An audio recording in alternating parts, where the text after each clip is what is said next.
हिमालय की उत्पत्ति कैसे हुई है, इससे संबंधित सारी चीज़ों को डिटेल में समझेंगे, किस तरीके से इसका डिस्ट्रीब्यूशन किया गया है। लेकिन क्लास को शुरू करने से पहले इट्स अ रिक्वेस्ट कि फटाफट से सभी यहाँ पर कनेक्ट कर लेंगे, क्लास को शेयर कर देंगे, ठीक है। चलो तो यहाँ पे शुरू करते हैं आज के सेशन को। और आज हमारा टॉपिक जैसे कि आप देख सकते हैं क्या है, हिमालय की उत्पत्ति से समझेंगे। हिमालय का ओरिजिन किस तरीके से हुआ है ये ऑलरेडी मैं आपको डिटेल में पढ़ा चुकी हूँ। अब यहाँ पर आप देखोगे कि जो हिमालय है, ठीक है, बात किसकी कर रहे हैं हम, हिमालय की। हिमालय, आपको बता दूं, हिमालय विश्व की सबसे नवीनतम यानी कि सबसे नए प्रकार की फोल्डेड माउंटेन है, नवीन वलित पर्वत के रूप में जाना जाता है। ये मैंने आपको प्रीवियस क्लास में पढ़ाया है, नवीन वलित पर्वत, ठीक है, जिनका निर्माण काफी बाद में हुआ है। और इनको नवीन पर्वत क्यों कहते हैं, क्योंकि आज भी हिमालय की जो वृद्धि है, उसकी जो हाइट है वो आज भी बढ़ रही है। और विश्व की सबसे बड़ी 10 ऊंची चोटियां आपको हिमालय रेंज में देखने को मिलती हैं। तो इसका जो डिस्ट्रीब्यूशन है ये 2 तरीके से किया गया है। एक तो आप देखेंगे श्रेणी के आधार पर, ठीक है, हिमालय पर्वत की कई सारी श्रेणियां हैं, उसके आधार पर इसका डिस्ट्रीब्यूशन किया गया है। इन श्रेणियों में सबसे पहली श्रेणी आती है आपकी ट्रांस हिमालय, ठीक है। ट्रांस हिमालय ये सिर्फ एक श्रेणी नहीं है, बल्कि ये अपने ही अंदर और भी कई सारी श्रेणियों को जो है कैटेगराइज करता है। ट्रांस श्रेणी जो है इसको हम ट्रांस या फिर पार हिमालय भी कह सकते हैं। ट्रांस हिमालय या फिर पार हिमालय के नाम से जाना जाता है, जिसमें आप देखोगे सबसे पहली और सबसे उत्तर में एक श्रेणी है जिसका नाम है काराकोरम श्रेणी, ठीक है। क्या है, काराकोरम श्रेणी। अभी मैं आपको ये जो इंडिया का मैप है इसमें ड्रॉ करके बताऊंगी तो आपको और बेहतर तरीके से यहाँ पर समझ में आएगा। तो काराकोरम श्रेणी, काराकोरम के नीचे आएंगे तो आपको मिलेगी काराकोरम लद्दाख श्रेणी, ठीक है। कौन सी है, लद्दाख श्रेणी। और इसके बाद ट्रांस हिमालय का ही तीसरा भाग है आपका जास्कर श्रेणी, ठीक है। कौन सी है, जास्कर श्रेणी। तो अगर आपसे सवाल पूछा जाए कि ट्रांस हिमालय में कौन कौन सी श्रेणियां शामिल हैं, तो आपको याद होना चाहिए काराकोरम, लद्दाख और जास्कर। इनको मैंने क्रमबद्ध तरीके से यहाँ पर जो है अरेंज किया है। ऐसे ही सवाल कभी कभी सीक्वेंस में पूछ लिया जाता है। तो यहाँ पे ये 3 श्रेणियां जो है ये किसका भाग है, आपके ट्रांस हिमालय या फिर पार हिमालय। पार हिमालय क्यों कहते हैं, क्योंकि इसकी उत्पत्ति जो आपका मेन हिमालय है उसकी उत्पत्ति से पहले इसका ओरिजिन हो चुका था, ठीक है। इसके बाद आप देखोगे ये सब जो हम पढ़ रहे हैं ये किसका भाग है, तो ये यहाँ पर आपका ये हम श्रेणी के आधार पर देख रहे हैं। किसके आधार पर, श्रेणी के आधार पर। प्लीज इट्स अ रिक्वेस्ट कि आप लोग लिखते हुए चलिएगा, क्योंकि इसको हम रब करते हुए चलेंगे, क्योंकि मुझे यहाँ पे समझाना होगा तो इसको हटाना पड़ेगा। तो यहाँ पर ट्रांस हिमालय जो है ये श्रेणी के आधार पे हम डिस्ट्रीब्यूशन देख रहे हैं। तो आप देखोगे दूसरा डिस्ट्रीब्यूशन यहाँ पर जो आपको देखने को मिलेगा, दूसरा आप देखेंगे बृहद हिमालय या फिर हम इसे ग्रेट हिमालय भी कहते हैं, ग्रेट हिमालय या फिर हम कहें इसे बृहद हिमालय, ठीक है। क्या कहेंगे, बृहद हिमालय। दूसरा भाग जो है ये क्या है, इसका बृहद हिमालय। तीसरा आप देखेंगे, तीसरा है lesser Himalaya. Lesser Himalaya, English में इसे लेसर हिमालय कहते हैं और हिंदी में इसको लघु हिमालय कहा जाता है, ठीक है। लघु हिमालय, लघु या मध्य हिमालय के नाम से जाना जाता है, ठीक है, मध्य हिमालय के नाम से। और इसकी जो नेक्स्ट श्रेणी है वो है शिवालिक, शिवालिक, ठीक है, शिवालिक, ठीक है। ये क्या है, शिवालिक।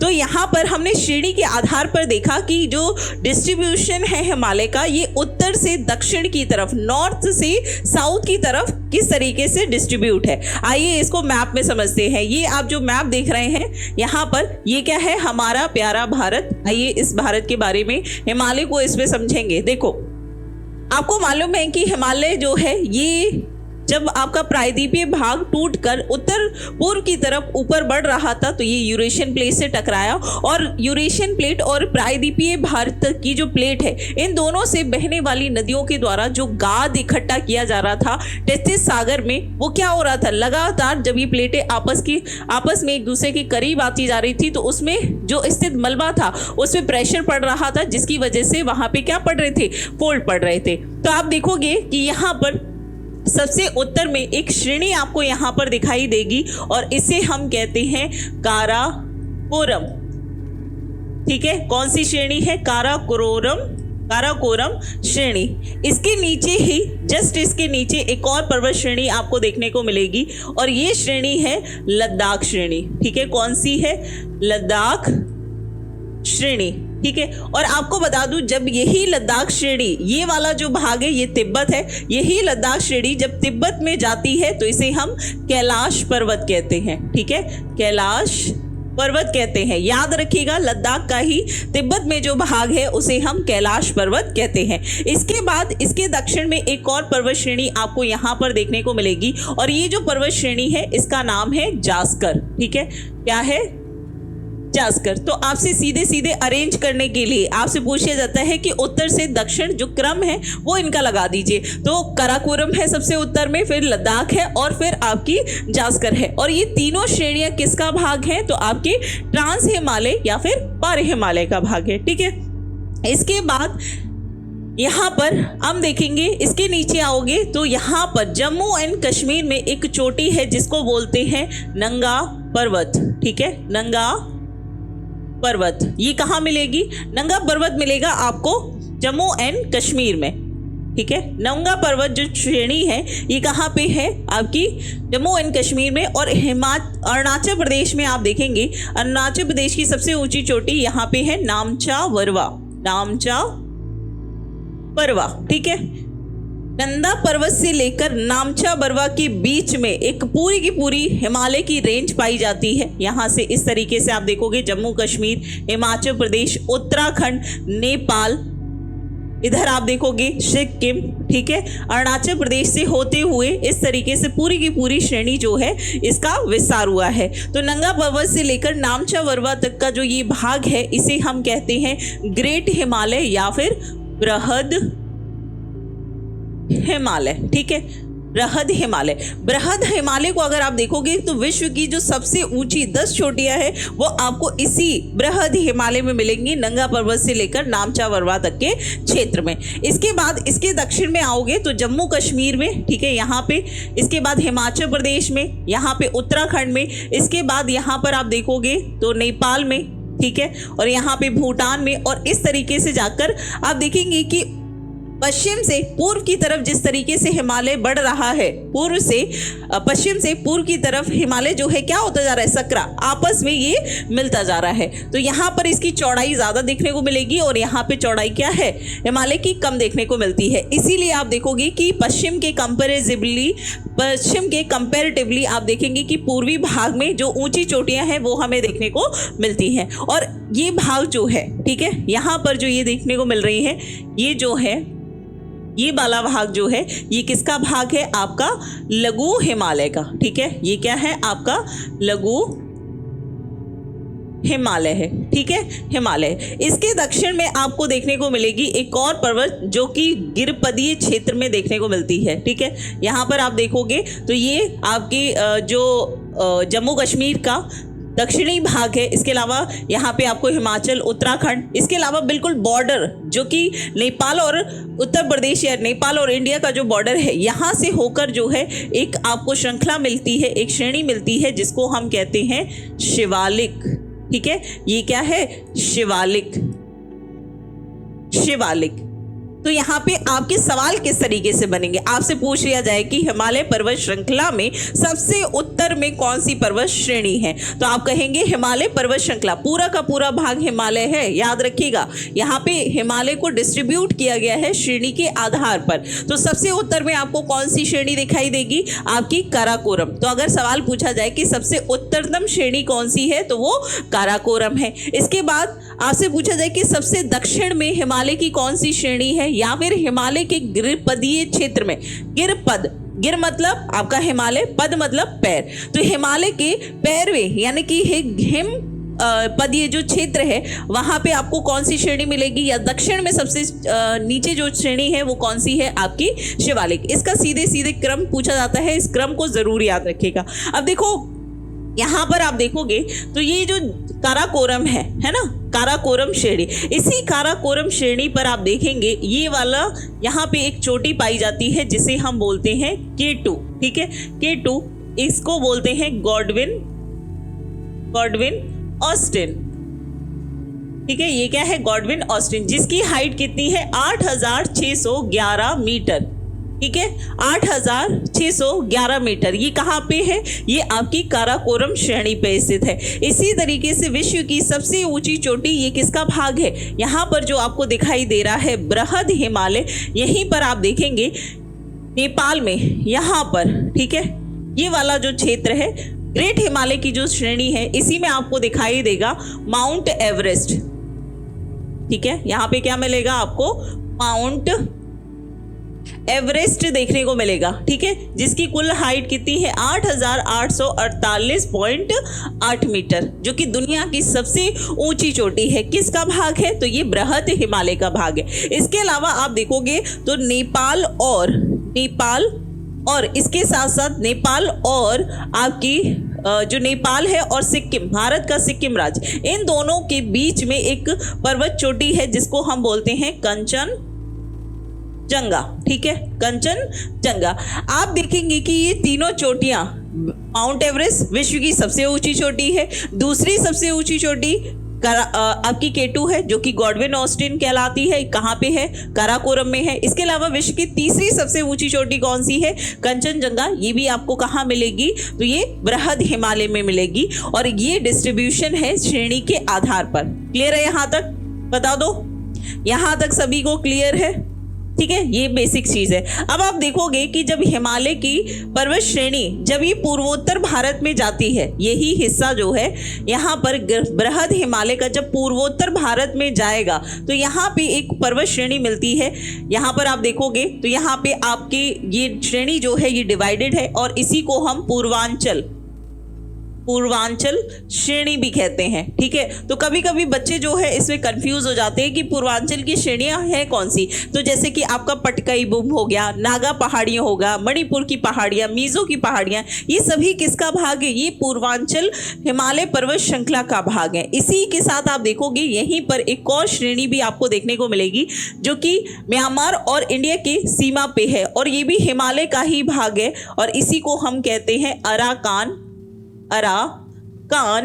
योमा। क्या बोलते हैं, अराकान योमा, जो कि आपको कहाँ पे देखने को मिलती है, म्यांमार और इंडिया के बॉर्डर पे। यही अराकान योमा जब बंगाल की खाड़ी में जाती है तो इसका कुछ भाग जो है समुद्र में डूबा हुआ है और कुछ भाग उभरा हुआ है, और जो उभरा हुआ भाग है इसी पर आपके अंडमान एंड निकोबार आइलैंड्स मिलते हैं। ये किसका भाग है, अंडमान और निकोबार आइलैंड का जो पूरा द्वीप समूह है ये भी हिमालय पर्वत श्रृंखला का भाग है, क्योंकि ये पूरी की पूरी हिमालय पर्वत श्रृंखला ये उत्तर में और पूर्वोत्तर भारत में जो है यहाँ पे ये क्या बनाती है, एक मोड़ बनाती है, इसको बोलते हैं आर्चीपेलागो। इसी मोड़ के साथ पूर्वोत्तर की पहाड़ियां जो हैं ये आपके बंगाल की खाड़ी में देखने को मिलती हैं। क्लियर है यहाँ तक? ठीक है, देखो आप लोग कमेंट करके बताते चलिए जिससे कि मुझे पता रहे कि यहाँ पर आपको चीजें क्लियर होती चल रही हैं। ठीक है, दूसरी चीज आपको यहाँ पे ये पूछा जाता है। अब यहाँ पे एक चीज देखेंगे, जैसे कि आप देखोगे कि मैंने आपको बताया कि जो हिमालय पर्वत श्रृंखला है, हिमालय पर्वत श्रेणी की अगर हम बात करें, ठीक है, तो इसका पश्चिम से पूर्व की तरफ, पश्चिम से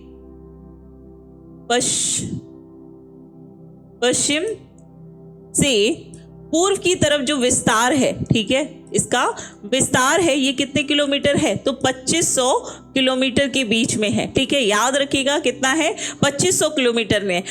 आपको बताया मैंने कि पश्चिमी भाग जो है ये काफ़ी चौड़ा है, तो यहाँ पे आप देखोगे कि पश्चिम में जो इसकी चौड़ाई है, ठीक ठीक है, ये लगभग आपकी 650 किलोमीटर के भी आसपास है। और जैसे जैसे आप पूर्व की तरफ बढ़ेंगे इसकी चौड़ाई जो है, तो यहाँ पर याद रखिएगा जैसे जैसे आप पूर्व की तरफ जाओगे यहाँ पे हाइट बढ़ने लगेगी और जो चौड़ाई है ये कम होती जाएगी। ठीक है, तो ये क्या हो गया, डिस्ट्रीब्यूशन हो गया। अब आपको मैंने बताया कि जो ये विस्तार है ये 2500 किलोमीटर, ये कहाँ से है, ये ग्रेट हिमालय का आप देखेंगे नंगा पर्वत से लेकर, नंगा पर्वत जो कि कहाँ है आपका जम्मू कश्मीर में है, जम्मू कश्मीर से लेकर नामचा बरवा, ठीक है, अरुणाचल प्रदेश तक फैला हुआ है 2500 किलोमीटर हिमालय पर्वत श्रृंखला। दूसरा मैंने यहाँ पे आपको बताया लघु हिमालय के बारे, ठीक है, क्या है लघु हिमालय जिसे हम लेसर हिमालय भी कहते हैं, ठीक है, या फिर हम इसे मध्य हिमालय भी कहते हैं, मध्य हिमालय यानी कि मिडिल हिमालय,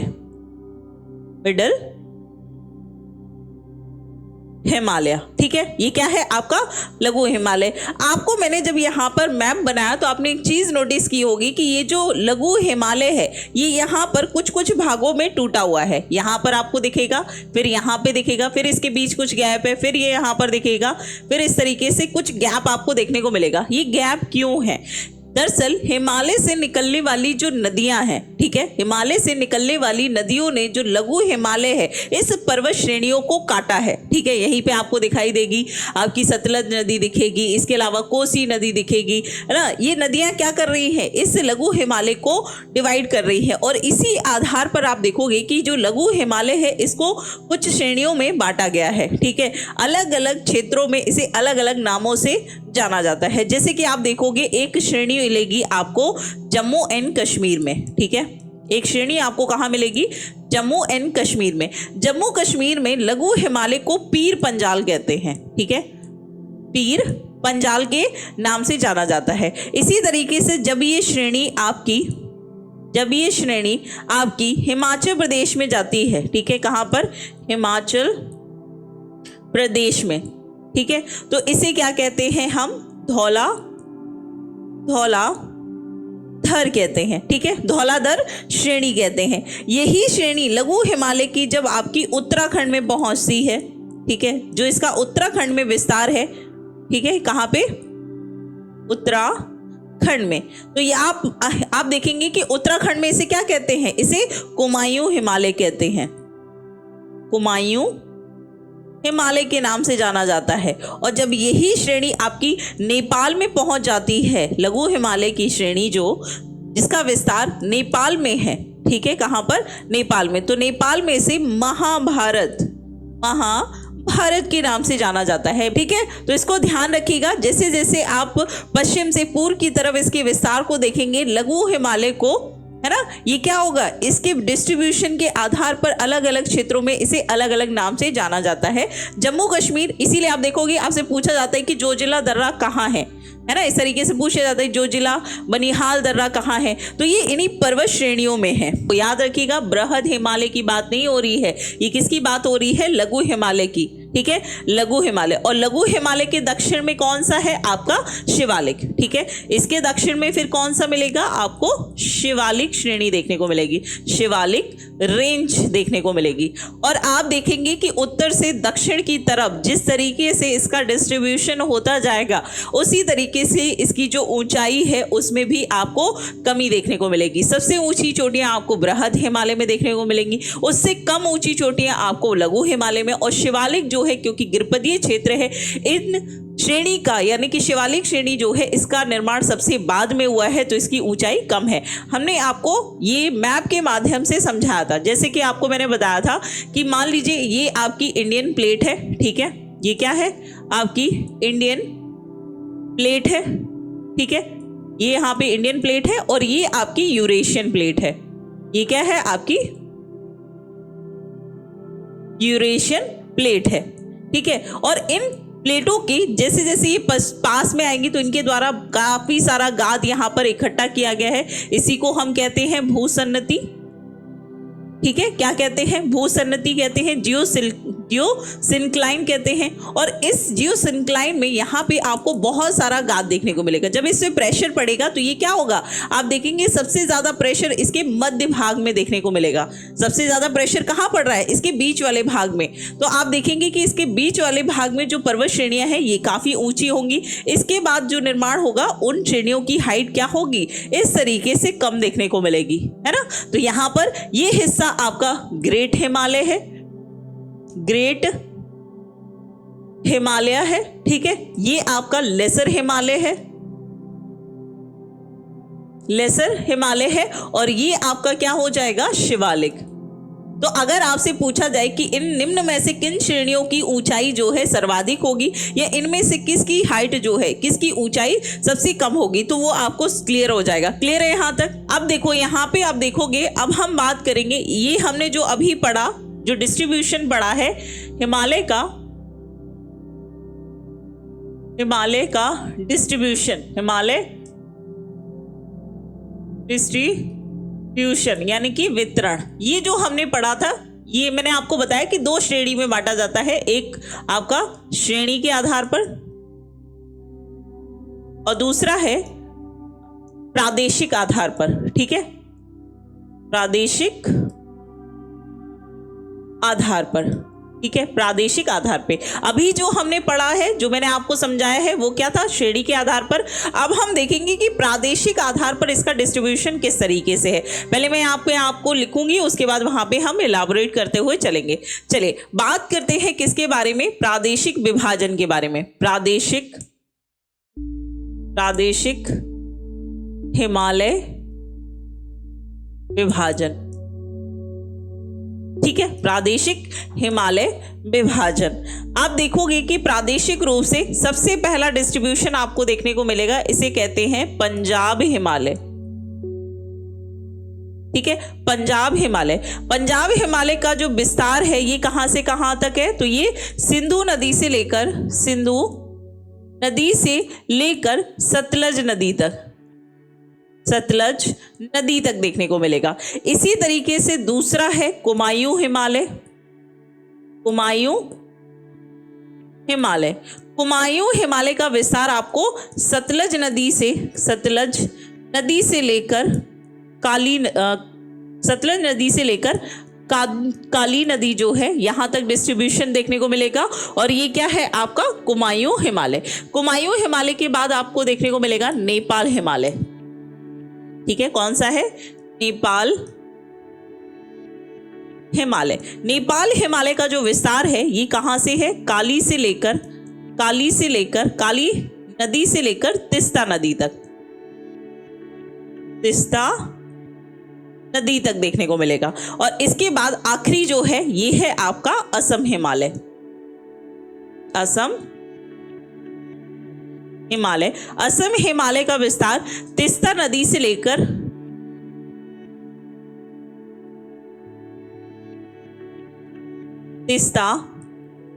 लेकर ब्रह्मपुत्र नदी तक है, ब्रह्मपुत्र नदी तक देखने को मिलेगा, ठीक है। तो अब हम जो प्रादेशिक विभाजन देख रहे हैं ये कहां से कहां तक है। अब आप देखोगे सबसे पहले बात करेंगे किसके बारे में, पंजाब हिमालय के बारे में। तो मैंने आपको बताया कि पंजाब हिमालय जो है ये किस क्षेत्र के बीच के हम क्षेत्र को कहते हैं, तो ये जो सिंधु नदी है, सिंधु नदी से लेकर सतलज तक का जितना हिमालय क्षेत्र है उसे पंजाब हिमालय के नाम से जाना जाता है। आप सभी जानते हैं कि तिब्बत में एक मानसरोवर झील है, ठीक है, यहाँ पे क्या है, मानसरोवर झील है, ठीक है, मानसरोवर झील है। यहां से एक नदी निकलती है इस तरीके से, और ये तिब्बत से, मानसरोवर कहाँ है, ये आपका तिब्बत यानी कि चाइना में है, ठीक है, तिब्बत में है। इसके बाद ये भारत के लद्दाख वाले क्षेत्र में प्रवेश करती है, और उसके बाद आप देखोगे कि ये पाकिस्तान से होते हुए यहाँ पर अरब की खाड़ी में आकर समाप्त हो जाती है, ठीक है, कहाँ पर, अरब की खाड़ी में, अरब सागर में आकर समाप्त हो जाती है, कौन सी, सिंधु नदी। और यहीं से आप देखोगे कि यही मानसरोवर झील के पास यही तिब्बत में एक और झील आपको देखने को मिलेगी जिसका नाम है राकस ताल झील, ठीक है। आपने देखा मानसरोवर झील होगी, दूसरी कौन सी है, राकसताल झील, और इसी राकसताल झील से होते हुए हिमाचल प्रदेश में एक नदी प्रवेश करती है, फिर पंजाब होते हुए आगे जाकर जो है यहाँ से आपकी चिनाब और झेलम नदी आती है, उनमें जाकर ये मिल जाती है, और ये भी आगे जाकर सिंधु नदी में मिल जाते हैं। इसके बीच का क्षेत्र जो है, ऊपर कौन सी है आपकी सिंधु नदी है, ठीक है, और ये है आपकी सतलज नदी। कौन सी है, सतलज नदी, ठीक है। तो इसके बीच में जो हिमालय का क्षेत्र है, इसके बीच में जो हिमालय का क्षेत्र है, इसी को हम क्या कहते हैं, पंजाब क्षेत्र कहते हैं, पंजाब हिमालय कहते हैं, ठीक है। क्या कहते हैं, पंजाब हिमालय। तो ये क्या है आपका पंजाब हिमालय। अब यहाँ पे हमने देखा कि प्रादेशिक विभाजन के आधार पर यहाँ पे कुमायूं हिमालय है, और कुमायूं हिमालय का जो क्षेत्र है ये सतलज से लेकर काली नदी तक है। काली नदी जो है आपको देखने को मिलेगी यहाँ पर, ये है उत्तराखंड। तो उत्तराखंड और नेपाल की बॉर्डर से एक नदी जो है इस तरीके से बहती है, और आगे जाकर ये आपकी गंगा नदी में मिल जाती है, ठीक है, गंगा नदी में मिल जाती है। अब आप देखोगे ये जो काली नदी है ये सतलज हो गई, ठीक है, यहाँ पर आपको सतलज नदी दिख रही है, ये है आपकी काली नदी, ठीक है, काली नदी जो कि उत्तराखंड और नेपाल की बॉर्डर पे बहती है। यहाँ पर सतलज नदी से लेकर काली नदी तक के बीच में जितना भी भाग है हिमालय का, इसे हम क्या कहते हैं, कुमाऊं हिमालय कहते हैं, ठीक है। क्या कहते हैं, कुमाऊं हिमालय, ओके। इसके बाद आप देखोगे सिक्किम में एक नदी है जिसे हम बोलते हैं तीस्ता नदी।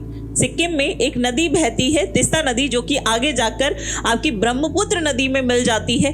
काली से लेकर ये तीस्ता नदी तक का क्षेत्र, तीस्ता नदी तक का जो क्षेत्र है, इस पूरे भाग को हम क्या कहते हैं, इसे हम कहते हैं नेपाल हिमालय, नेपाल हिमालय कहते हैं, ठीक है। ये क्या है आपका नेपाल हिमालय है। इसके बाद आप देखोगे कि जो ये तीस्ता नदी है, तीस्ता नदी से लेकर यहाँ पर आपकी इसी क्षेत्र में, ठीक है, यही तिब्बत से एक और नदी, 3 नदियां निकलती हैं तिब्बत के क्षेत्र में जो भारत में प्रवेश करती हैं मुख्य रूप से। एक है आपकी सिंधु नदी, दूसरी है सतलज नदी, और तीसरी है ब्रह्मपुत्र नदी। तो यहाँ से देखोगे तो यहाँ पर आपको तिब्बत से एक ब्रह्मपुत्र नदी जो कि भारत में प्रवेश करती है, अरुणाचल प्रदेश, असम से होते, बांग्लादेश से होते हुए बंगाल की खाड़ी में जाकर गंगा नदी से मिलने के बाद ये बंगाल की खाड़ी में जाकर समाप्त हो जाती है। तो तीस्ता नदी से लेकर जो आपका ब्रह्मपुत्र नदी, ये कौन सी नदी है हमारी, ब्रह्मपुत्र नदी, ठीक है। इस पूरे रीजन को, ये वाला जो क्षेत्र है, इसे हम कहते हैं असम हिमालय, ठीक है। क्या बोलते हैं, इस असम हिमालय। अब देखो सवाल कैसे बनेगा, देखो अगर हमने श्रेणी के आधार पर पढ़ा तो मैंने आपको बताया कि श्रेणी के आधार पर, यानी कि सबसे पहले आपकी ट्रांस हिमालय है जो सबसे उत्तर में है, जिसमें 3 श्रेणियां हैं, काराकोरम, लद्दाख और जास्कर, ठीक है। अगर आपसे पूछा जाए कि ट्रांस हिमालय की सबसे ऊंची चोटी कौन सी है, तो आप फटाफट से आंसर कर दोगे कि ट्रांस हिमालय की सबसे ऊंची चोटी है K2, जिसे हम गॉडविन ऑस्टिन कहते हैं। अगर आपसे पूछा जाए कि पूरे हिमालय श्रेणी में, ठीक है, जिसमें हमने काराकोरम श्रेणी देख ली, लद्दाख देख ली, फिर जास्कर देख ली, जास्कर के नीचे आप आओगे तो आपको बृहद हिमालय यानी कि ग्रेट हिमालय मिलेगा, ग्रेट हिमालय के नीचे आएंगे तो आपको लघु हिमालय, और फिर शिवालिक। तो शिवालिक से लेकर काराकोरम के बीच में पूरे हिमालय पर्वत श्रृंखला में सबसे ऊंची चोटी तो आप कहेंगे माउंट एवरेस्ट हो जाएगी।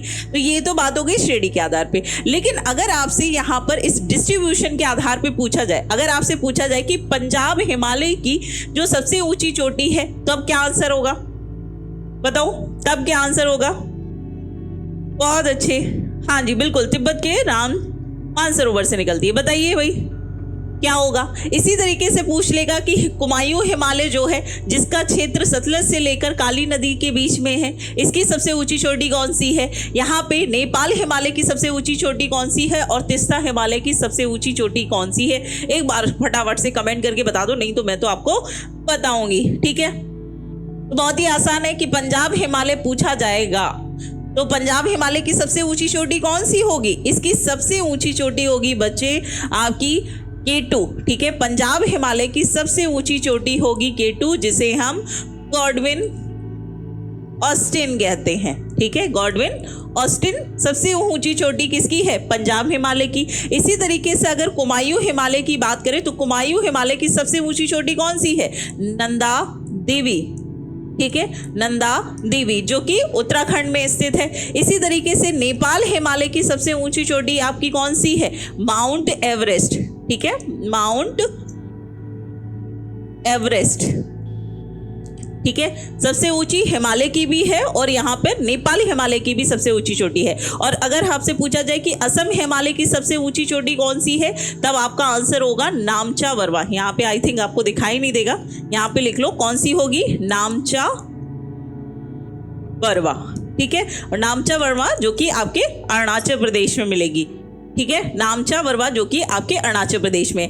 तो श्रेणी के आधार पे भी आपसे सवाल पूछा जा सकता है और प्रादेशिक विभाजन के आधार पर भी हिमालय की कौन सी ऊंची चोटियां कहाँ पे स्थित है, ये भी सवाल यहाँ पर बनता है। क्लियर है यहाँ तक? बताओ भाई, ये क्लियर है? चलिए, अच्छा, ये तो बात होगी किसकी, यहाँ पे हमने देख लिया श्रेणी के आधार पर।